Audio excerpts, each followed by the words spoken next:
Hi everyone, and welcome to part 5 of this formal logic video series. In this session we're going to complete our system of proof in PL by adding the rules for negation introduction and disjunction elimination. Once I've gone through that, I'm going to talk a little bit about some strategy that we can use to get various formulas, and that's going to involve talking about the principle of explosion, which you might have heard of before.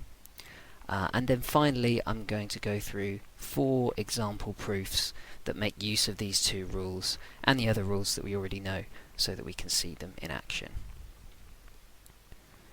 So first of all, I'm assuming that we're all happy with the other introduction and elimination rules that we've already gone through in weeks previously. So if you're still a little unsure about any of those, then please just go back and watch one of the previous videos that covers them, because I don't want to go into any detail on these rules. So we've got the introduction rule for conjunction and its elimination rule, we've got introduction and elimination for conditional, and we've got introduction and elimination for biconditional. And here I've showed 2 versions of the biconditional elimination, one where we've got phi if and only if psi, and if we've got phi we can derive psi, and then in another case if we've got phi if and only if psi, if we have the other side of that biconditional, if we have psi, then we can derive phi. So just demonstrating that this works in the same way as the conditional elimination, except it goes both ways. In the conditional case we have to have the antecedent of the conditional to derive its consequent, whereas with the biconditional we could have either side of the biconditional to derive the other. Now we also have the rule for negation elimination.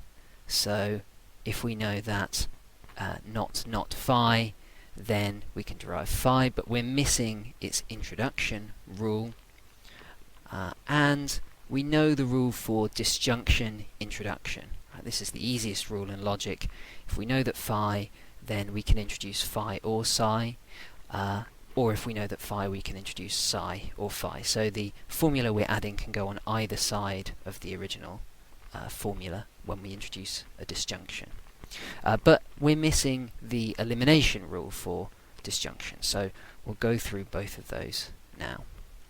So taking negation first, let's consider how that might work. So suppose you engage in the following bit of reasoning. John is mortal.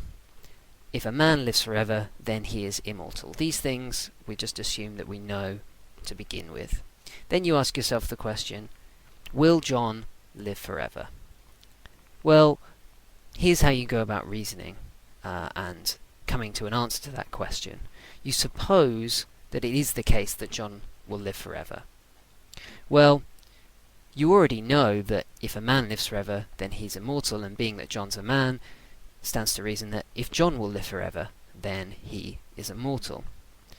So it follows from the supposition that John will live forever, and that if John will live forever, then he is immortal, that John is immortal. But of course we already know that John is mortal. So if we reiterate that into this little supposition, then we know that something must have gone wrong. Right? John cannot possibly live forever, because from that it follows that he's immortal, but we also already know that he is mortal. So we'll conclude that John will not live forever. Now that way of reasoning is basically what we'll use when we do a negation introduction, that methodology. And let's suppose that we add in some scope bars. We can see that what we've basically got here is a proof of some kind. So here's our main scope bar on the left. These 2 are our premises. Now we've got this question here, so that wouldn't really, let's kind of bracket that. That wouldn't really occur in a proof, but it's just part of our reasoning. It's what prompted this supposition. The supposition here is an assumption that we've made. So let's mark that as an assumption and draw in another scope bar. Then we have what is basically a reiteration of line 2 on line 4. Of course, the content's changed ever so slightly. Here we've got a statement about, this is a generalized statement about all men, whereas this is a particular statement. But let's not worry too much about that. Then we've got, from lines 3 and 4, what is basically a conditional elimination. We've got this conditional statement, if John will live forever, then he's immortal, and we've got its antecedent, John will live forever, so we derive its consequent. So that's basically 3, 4, conditional elimination, and then we've got a reiteration of 1. And what we're seeing is that these two lines, 5 and 6, they conflict. Right? It follows that John is immortal, but John is mortal. These two are contradictory statements. So the assumption that John will live forever leads to a contradiction.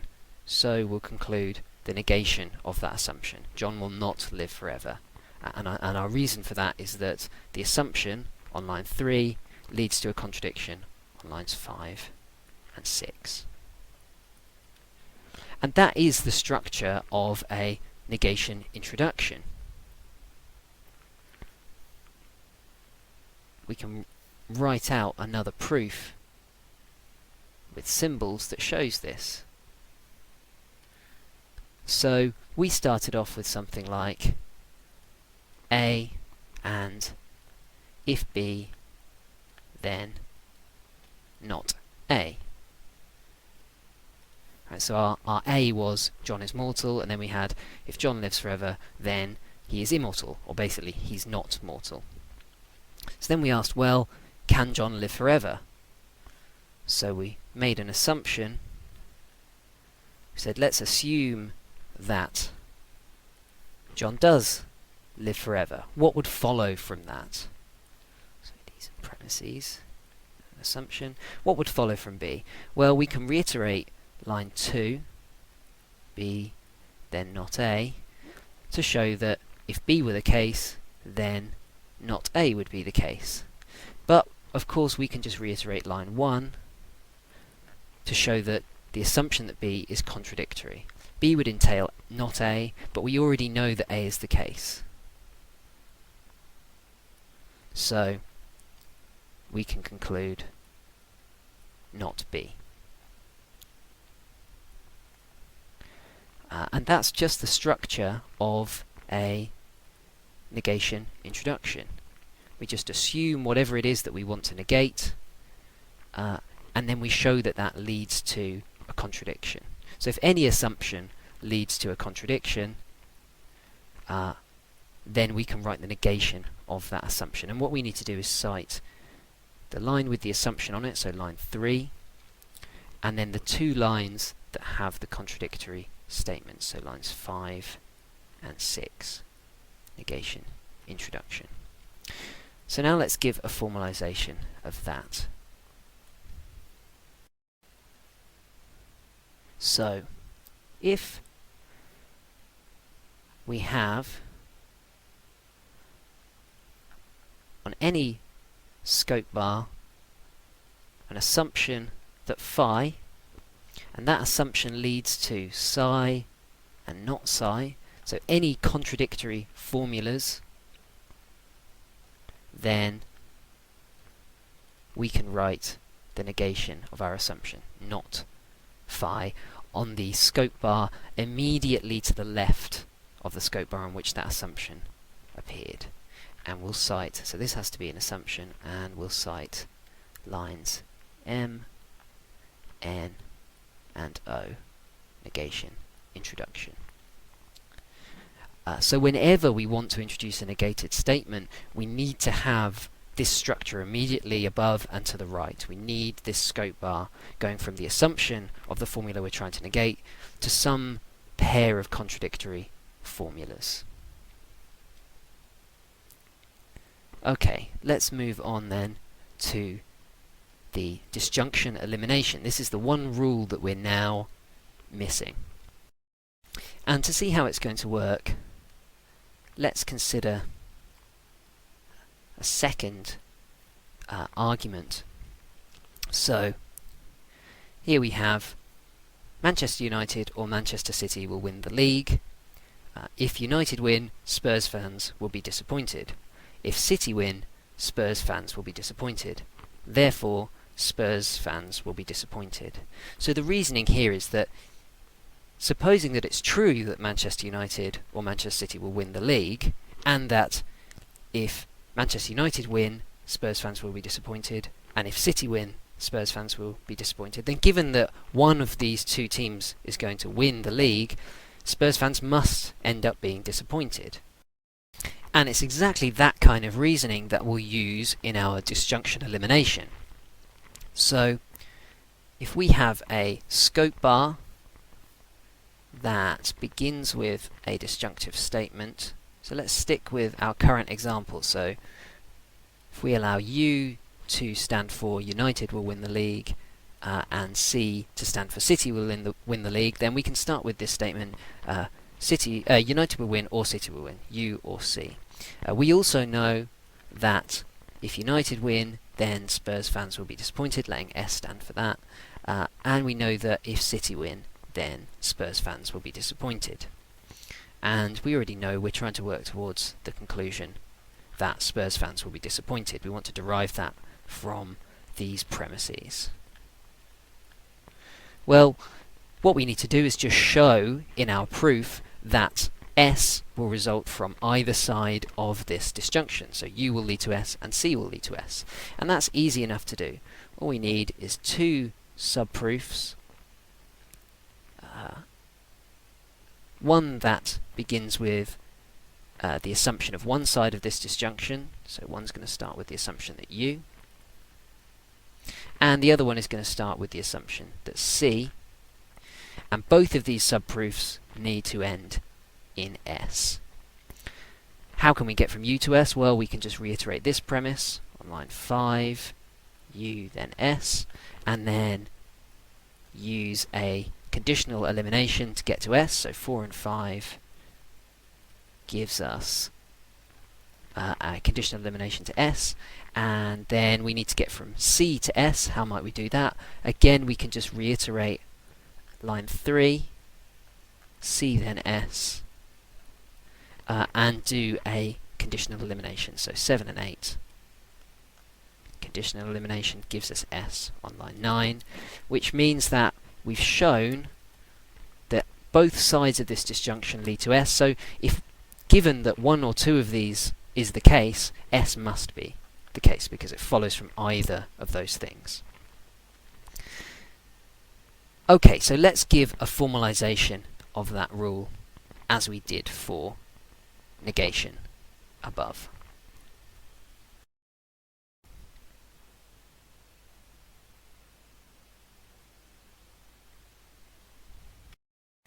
So if we have a scope bar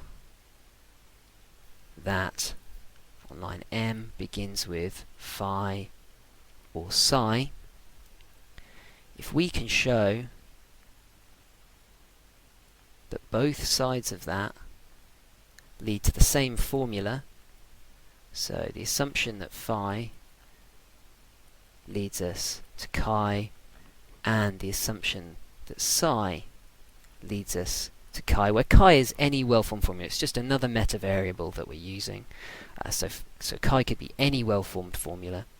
If we show that both disjuncts lead to chi, then we can write chi on the same scope bar as our disjunctive statement, so long as we've got these two subproofs immediately to the right of that scope bar.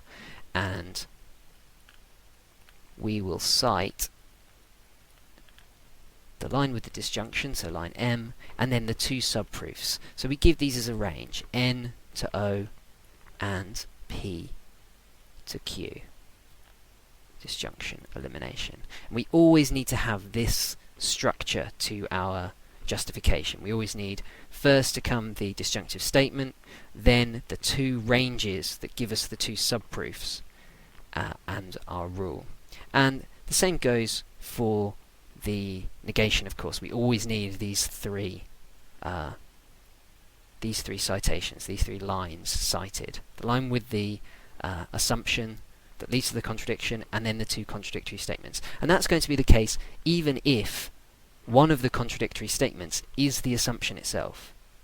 And we'll see that a little bit better in just a moment. But just remember that you're always going to, because this is the way we've set it out in our formalization, you're always going to need this structure and these three lines cited. And similarly, with a disjunction elimination, you're always going to need this structure. You need the disjunctive statement, two subproofs going from each side to the formula you're trying to derive, and then these three citations. So the disjunctive statement, the first subproof, and the second subproof. Okay, so before I move on to some examples, what I'd like to do now is just look at some strategies that we can use with the negation introduction rule to get particular formulas that we're trying to derive. So this is going to involve what's called the principle of explosion, which you might have heard of before, and we can sum that up basically by saying that you can prove anything from a contradiction.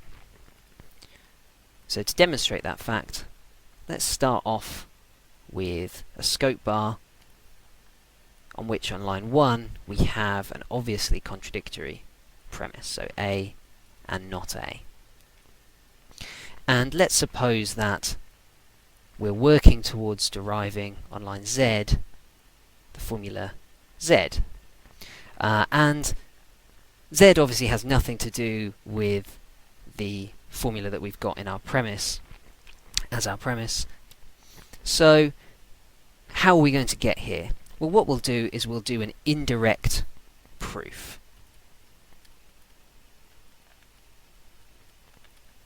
So an indirect proof is where we assume the negation of what we're trying to derive. So in this case, we'll assume not Z on line 2, and then we show that that leads to some kind of contradiction. If we can show that not Z leads to a contradiction, then we can derive not Z, and of course we can just do a negation elimination on that in order to end up at our conclusion. So how can we get to a contradiction from not Z? Well, we already know a contradictory statement. We already have this contradictory statement on a previous scope bar and one to the left, so we can just reiterate up A and not A onto this subproof, and then, so that's an assumption, that's a reiteration of 1. If we dismantle this, so from 3 we can get A with a conjunction elimination, and on line 5 we can get not A, again with conjunction elimination. Then we've got our two contradictory statements. So that means that on line 6 we can drop back to our main scope bar and write the negation of our assumption. So on line 6 we'll cite that as 2, 4 and 5 negation introduction, and then we can say 6 negation elimination gives us our conclusion. So there we started off with this contradictory statement, and Z could have been any formula whatsoever. Right, we could prove by assuming any formula here, we can use the contradiction that we already have to lead us to showing that the negation of that assumed formula is the case. So in that way, anything will follow from a contradiction. Of course, we could have assumed Z here and ended up with not Z. Right, we could have had exactly the same structure and yet derived precisely the opposite formula. So let's see how that's helpful in some longer proofs. We'll first consider this proof that I've started doing here. So our premise was not B, and I was trying to work towards this formula: A, then B, then C. So I've recognized already that I'm going to introduce this with a conditional introduction, or at least that's what I'm trying to do. So I've already set up the rest of my proof as such. I've got a scope bar, a subproof beginning with the assumption that A and leading to B then C, which of course would allow me to introduce A then B then C. So that would be lines 2, put this in yellow, to Y, conditional introduction. And then I've done exactly the same on this conditional, right? I've thought, how might I get to B then C? Well, it's a conditional, so if I'm doing a conditional introduction, I'm going to need a subproof that begins with the assumption that B and ends with C. So, again, this would be from line 3 to X, conditional introduction. Well, now I've got to think, how can I get from B to C? Well, let's try and do it with an indirect proof. So if I assume the negation of what I'm trying to get to, so in this case, on line 4, that means I'm going to assume not C. All I need to do is show that this not C leads to some kind of contradiction. Now, let's think about our principle of explosion. If we've got a contradiction already, then we can show anything. So of course we can show C. So we just need to look for premises or formulas that we've got already that we can use to form this contradiction. If we look, we've got not B as our premise, and we've also assumed B here, and of course not B and B are contradictory, and because this scope bar beginning with the assumption that not C is embedded on these scope bars, we can reiterate these two formulas onto this line. So on line 5 we can reiterate not B from line 1, and on line 6 we can reiterate B from the assumption we made on line 3, and there we've got our contradiction. So we're justified in writing not C, and that's going to be 4, 5, 6, negation, introduction, and then of course we can get rid of that, just renumber these. So on line 8 we can write C, and that's a negation elimination from line 7, and then the rest of our proof is already complete. So lines 9 and 10, 9 is 3 to 8, conditional introduction, and 10 is 2 to 9, conditional introduction.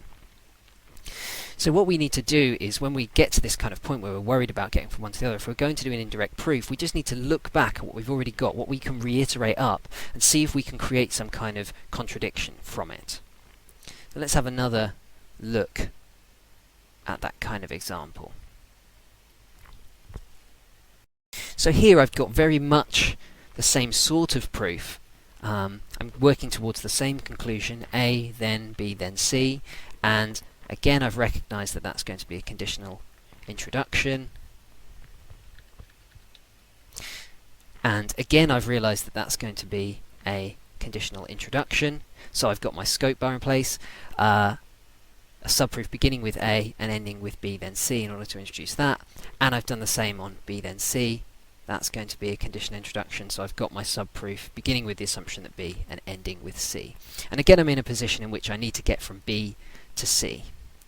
Well, let's again try an indirect proof. If I can show that not C leads to some kind of contradiction, then I can get not C, which of course I can just eliminate those negations to get C. So again I need to look back and see if there's anything that I can reiterate. Well, again it might be useful on line 5 to reiterate B from line 3. Now B also occurs in this formula in some way. We've got not B or C. So if I reiterate that, that's one reiteration. I just need a way of showing some kind of contradiction here, and of course I can just do a disjunction introduction on line 7 to get B or C, and B or C and not B or C are contradictory statements. So then on line 8 I get not C from 4, 6 and 8. 4, 6 and 7, sorry. And a negation introduction. And then again I can fill in my numbers now that I'm at the end of the proof. So in this case it wasn't just a case of seeing that we already had two formulas written that we could reiterate straight away that were contradictory. We had to think, well, we've got some formulas here. Can we create a contradiction? Well, we've got not B or C, and we've got B, so from B we could get to B or C. We could create this formula that will contradict not B or C. So that was 8, negation, elimination, and then 3 to 9, and 2 to 10 conditional introductions. So that method, using indirect proofs and thinking about using this principle of explosion, just bear that in mind. If I can find a contradiction, then I can get the formula I want. If I've already got premises that are contradictory, then I can get anything on a scope bar to the right hand side, or on that scope bar where I've already got those contradictions, or if I can create contradictory statements from what I've already got, then I can always derive what I want. So remember that principle of explosion, because it's going to be very useful in a lot of the proofs that we do. Okay, let's move on to look at these sample proofs. So here we've got A or B, A if and only if F, therefore B then G, then F or G. And I've already set up the beginnings of my proof. I've got my two premises from the left hand side of the turnstile, A or B, and A if and only if F as my premises, and then I've set up so that I'm working towards this conclusion of Z, which is B then G, then F or G. And again, I really want to emphasize that the best way to approach proofs is to begin at the bottom, to look at this final statement and think, how would I have gotten this, and what structure does that mean the rest of my proof is going to have, right from line, so we're on line 3, right down to the bottom, just above line Z. We can fill in that whole structure just by looking at the conclusion. So the main operator of this formula is a conditional, so the easiest way to introduce it would be through a conditional introduction. So let's try that first, and we are trying. Don't get the impression with proofs that there'll come a point in which you can just look at any proof and know exactly what the any sequent like this and just immediately know what the proof is going to look like. It is trial and error sometimes, so don't be afraid to just have a go at what you think might be an easy way of doing it, and if it doesn't work, just trying something else. But the easiest way of introducing any formula is just using the introduction rule for its main operator. So in this case, a conditional. And if I go up and look at my rules here, these are like the blueprints that I'm going to use in constructing any formula. My conditional introduction rule shows me that the structure I need if I want to introduce a conditional of the form phi then psi is a subproof beginning with phi and ending with psi. So let's draw that straight in. So from line 3 right down to the bottom, I'm going to have this big subproof. It's got to begin with the antecedent of this conditional, so it's got to begin with the assumption B then G, and it's got to end with F or G. So now I need to work towards this disjunctive statement. Now the easiest way of doing that, again, looking at the main operator of F or G, a disjunction, would be to do a disjunction introduction. So if I could get F or G on its own, then I'd be able to introduce this statement. So let's have a look at my chances of doing that. Well, I could get G. G is the consequent of this formula here. So I could get G if I get B, but it doesn't look like from my premises I've got B on its own. I've got a disjunctive statement A or B, and I've got this biconditional A if and only if F, but I can't get B on its own from that. So it's not going to be that way. What about if I get F on its own? Well, again, it's not going to come from this assumption. F doesn't feature here. I've got this biconditional A if and only if F, but I would need A to derive F from that, and I only have this disjunctive statement, so I can't get A on its own in order to get F. So I'm going to have to go about it a different way. Now the next thing that we could think is, well, we've got this disjunctive statement here. if we can do a disjunction elimination on this, maybe we can get to one of those formulas or f or g itself. So let's first of all reiterate a or b up onto this subproof. So that's a reiteration of 1. Now remember, in order to do a disjunction elimination, we need 2 subproofs that go from either side of that disjunction to the formula we're trying to derive. So let's draw that in straight away.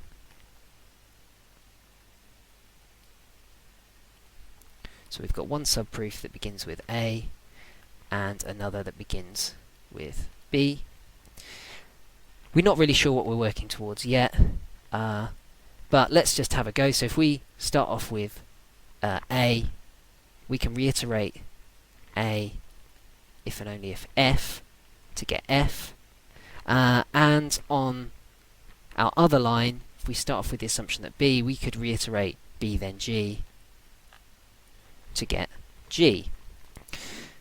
Now if we wanted to derive one of these formulas, F or G, if we just wanted one of them on their own, what we would have needed to do is have both of these subproofs ending with F or both ending with G, but it doesn't look like we're going to be able to do that.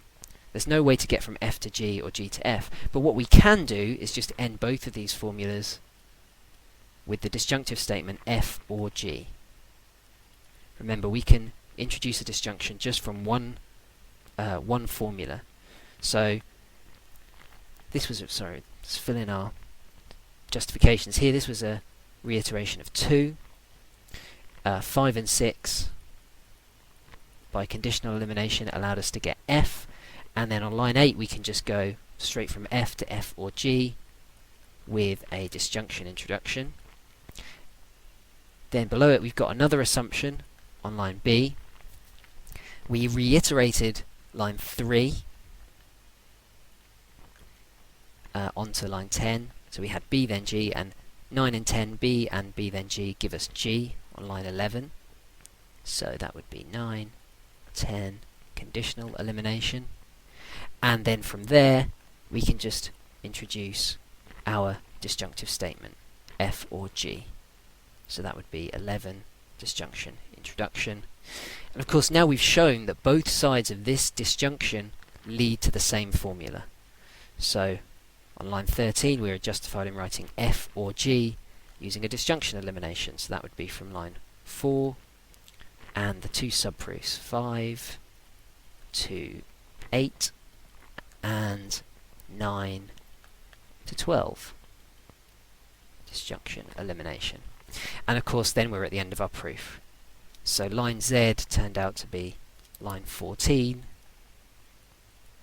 and that's just a conditional introduction from lines 3 to 13. Let's have a look at a second example. So here we're trying to prove the sequence A if and only if B, not B, therefore not A. Now some of you will have already wondered whether we could just make that move straight away. We know from our truth table A if and only if B that, let's fill it in, this statement is true whenever the truth values match. So it's true when they're both true, and it's true when they're both false. So it's reasonable to assume that if we had A if and only if B, and we knew that not A, because we know that this statement is true whenever they're both false, we should be able to derive not B.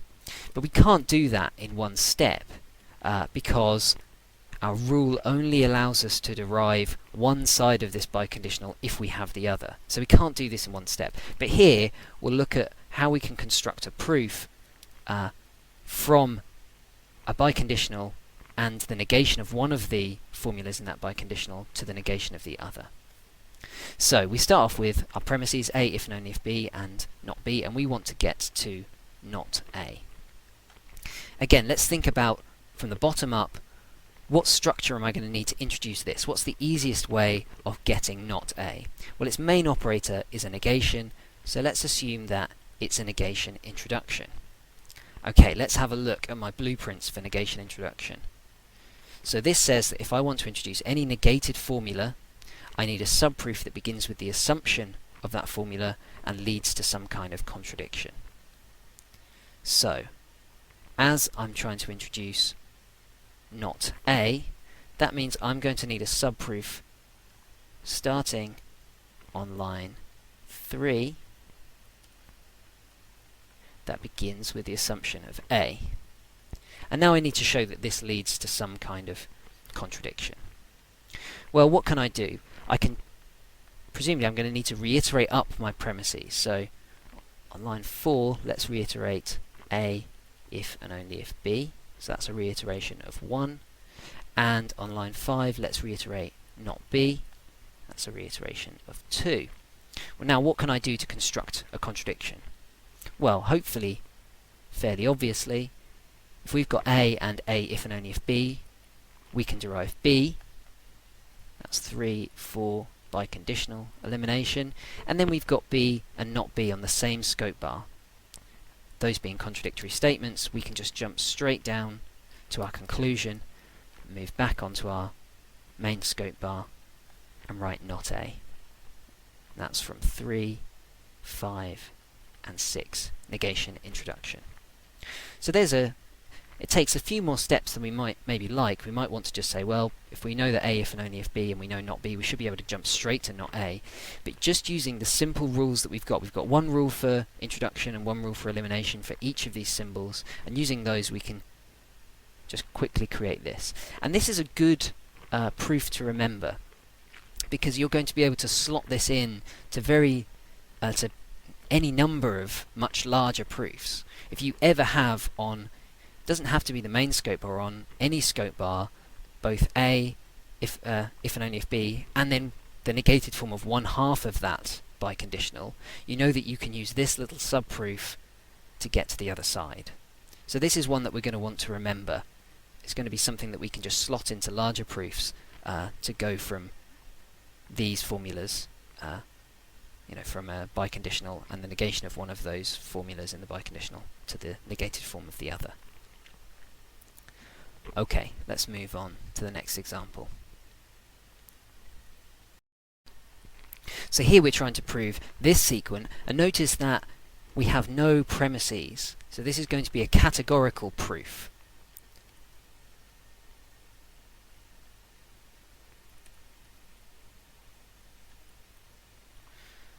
So what this can be read as just saying it is a logical truth that if A or B, then A, then B, then B.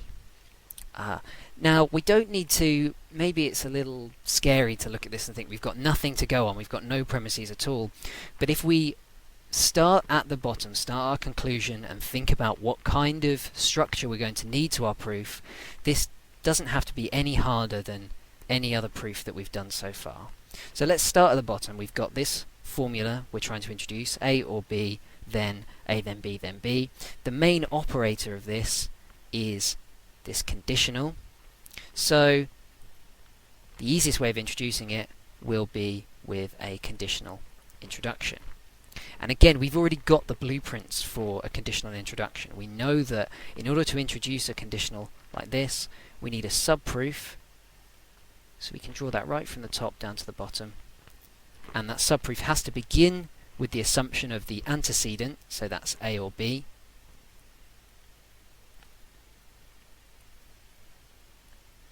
And it has to end with the consequent.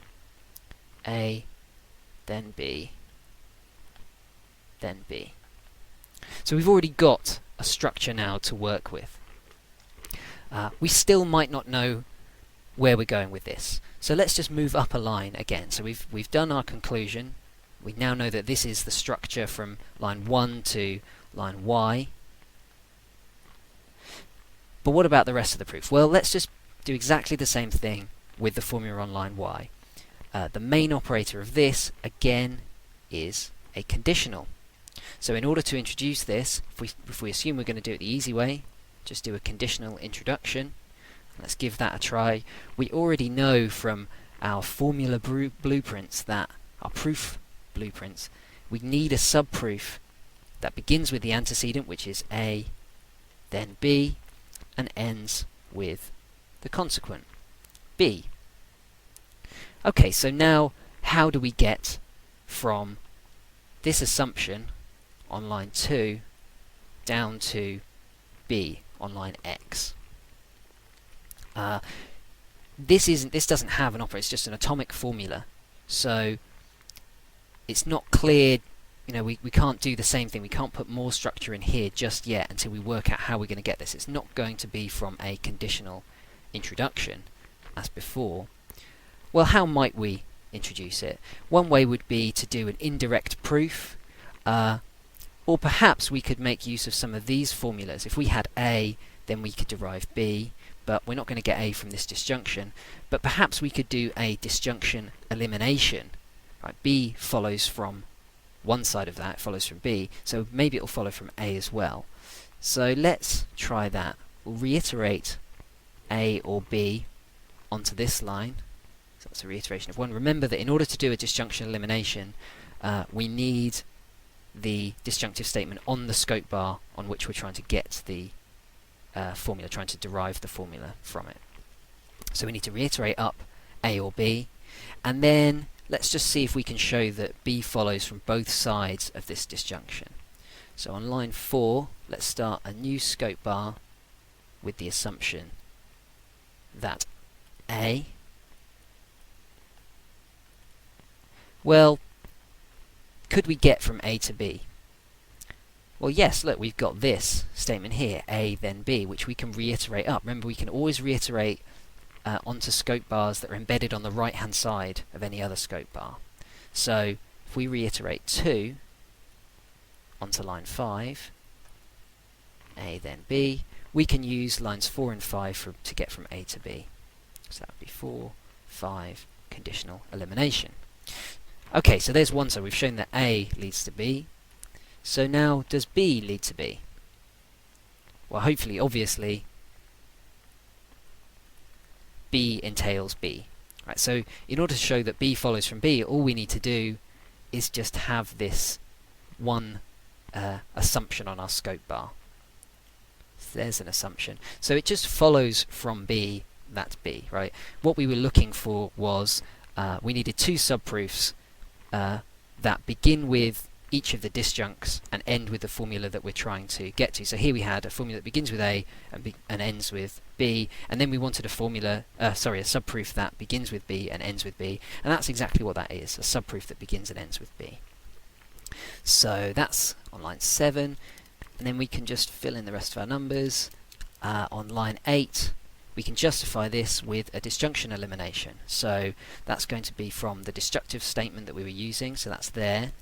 Should underline that, makes it look like an assumption. So this disjunctive statement, so that's on line 3, and then we need the two subproofs, so 4 to 6, and because we're designating that it's a subproof, and because if we look back at our blueprints, we always give the two subproofs as a range. So here we've got N to O and P to Q. We're still going to have to do that, even though in this case it's just one line. We'll have to write 7 to 7 disjunction elimination. So there's just something to bear in mind, that these ranges, I mean, in a way, just writing it as a range designates that we're interested in a subproof. Even if that subproof just happens to be one line long, we still need to write it in this way. So then we can fill in the rest. So line 9 is a conditional introduction from 2 to 8. And line 10, our conclusion, is a conditional introduction from 1 to 9. And there we go. So there's a categorical proof completed. And hopefully we can see that by working from our conclusion upward and putting our structure in place, it really wasn't a problem that we had no premises. What might have seemed like a quite scary at first, a much harder form of proof, actually is no harder than any of the other ones we've done before if we begin at the bottom. If we start at the very bottom, our conclusion, and put our structure in place, we know from our blueprints the only way to introduce a conditional is with a subproof that begins and ends with its antecedent and consequent respectively. So we knew that we had to have that in place. Okay, let's look at a final example then. So here we've got another categorical proof, this time of A or B, if and only if not B, then A.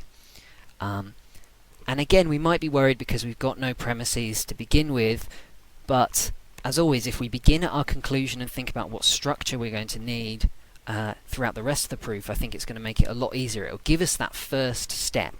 That can be a real problem with proofs, is deciding what our first step should be. And beginning at the top where we've got no premises is very difficult to see what the first step ought to be. If we begin at the bottom, we can hopefully put in the whole structure. Now I've drawn a very long scope bar here. I'm not sure how long this proof is going to be, but I've given myself lots of space to work with, and at the bottom I've written my conclusion, A or B, if and only if not B, then A. So how might I have introduced this? Well, its main operator is a biconditional, so the easiest way would be with a biconditional introduction. And as I know from my blueprints up here, if I want to introduce phi, if and only if psi, I need one subproof beginning with phi and ending in psi, and another beginning with psi and ending in phi. Now in this case, my biconditional is of A or B, and not B then A. So I need two subproofs, one that begins with A or B and ends with not B then A, and another begins with the assumption that not B then A and ends with A or B. So let's immediately draw that in. So let's go right to the top and chop that in half. So we've got two subproofs, and as we said, the first one, doesn't matter which way round they go, but let's just keep it in the order of the biconditional. The first one is going to begin with the assumption that A or B, and it has to end with not B then A. And the second one has to begin with the assumption that not B then A, and end with A or B. And now we can treat these two subproofs separately. We can just treat them as different, completely different proofs, and if we fill them both in, we'll have completed our overall proof. So let's begin with the first one and just see how we can get from A or B down to not B, then A. Well, the first thing we could notice is that what we're working towards is a conditional statement. So the easiest way to introduce that will be with a conditional introduction. And we already know that that means we'll need a scope bar that begins with the assumption of the antecedent, so it has to begin with the assumption of not B, and it has to end with A. And now our question can move up a line and just think, well, how would we get to A? Well, we could try doing a indirect proof, so we could have another scope bar that begins here and begins with not A, so we assume the negation of what we're trying to get to, and then show that that leads to some kind of contradiction. But if we look at, this is all we've got to work with, lines 1 and 2, we don't actually have any contradictory statements yet. We've got A or B, and we've got not B, but they don't look like they're going to give us a contradiction as they are. Right? We'd need to do a disjunction elimination first to get B out of here in order to contradict it with not B. So, seeing as we're going to have to do a disjunction elimination anyway, let's try and get A from that disjunction elimination itself, rather than do an indirect proof. So if we reiterate line 1 on line 3, A or B, and then let's try and do a disjunction elimination of A or B down to A. So to do that, we just need two subproofs, one that goes from A to A and another that goes from B to A. As we've already seen in the previous example, the assumption that A is a subproof that goes from A to A. So that's all we need for the first subproof, the first half of our disjunction elimination. So that is an assumption. Now what we need is a subproof that goes from B to A. So how might we get A? Well, let's think back to our principle of explosion. You can prove anything from a contradiction. So do we have contradictory statements up here? Could we reiterate some statements that would be contradictory, or could we create some contradictory statements? Well, let's have a look. We've just assumed B, and this scope bar is embedded on this scope bar on which our assumption was not B. So we could reiterate both of these up onto this scope bar or any further scope bar to get some kind of contradiction. So we're now in a position to do a nice indirect proof to get to A. So if we assume A's negation on this, start a new scope bar here and assume the negation of A,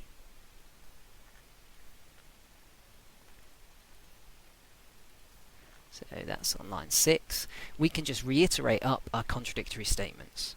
B from line 5 and not B from line 2.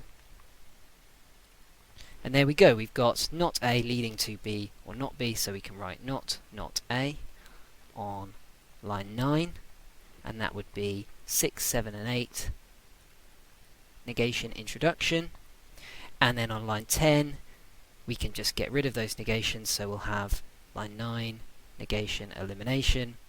And there we've shown that this disjunction, A or B, both sides lead to A. So A leads to A and B through this indirect proof leads to A. So on line 11 we can write A, and it will be 3, 4 to 4. Remember, again, because it's a subproof, we need to write 4 to 4, even though it's just one step, and then 5 to 10. Disjunction elimination. So that means we've got a subproof that begins with not B and ends with A. So on line 12 we can write not B then A with a conditional introduction. 2 to 11. So there's our first subproof completed, and now we can turn our attention to the second subproof.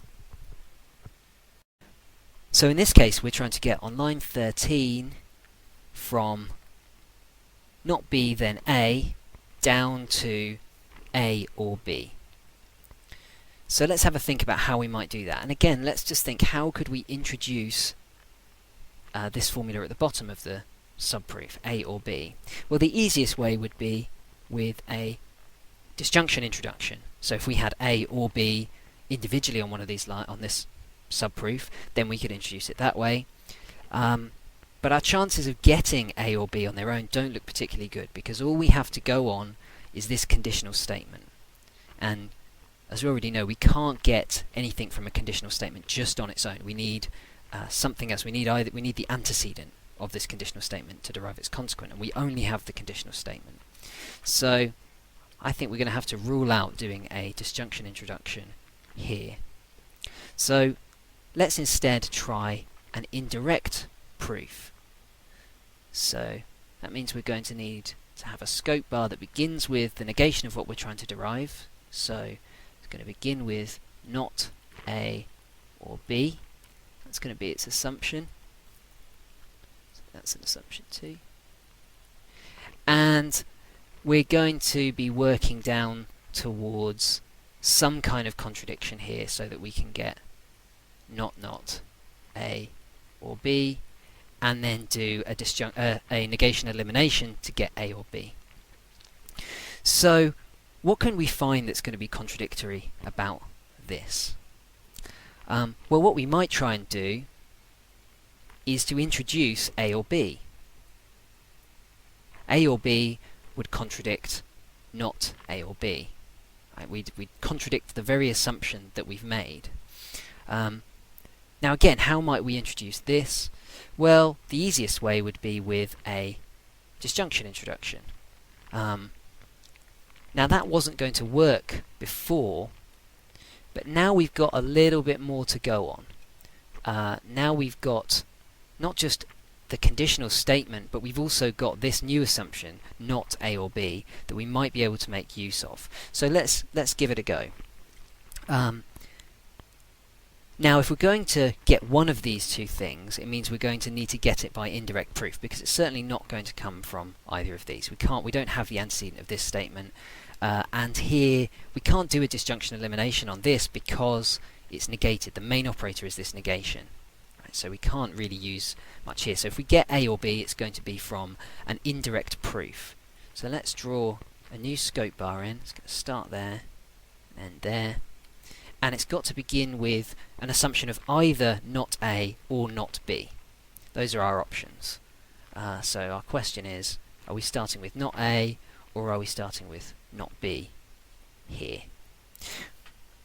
Well, I think we can make an intelligent guess here that we're going to be beginning with not B, because we've got this formula that we're going to be able to make use of that begins with that, not B then A. That's in its antecedent. So if we assume not A, we couldn't really make use of anything here, but we will be able to make use of one of these if we assume not B. So I think that's our best bet. That's the way we ought to start. So let's assume not B.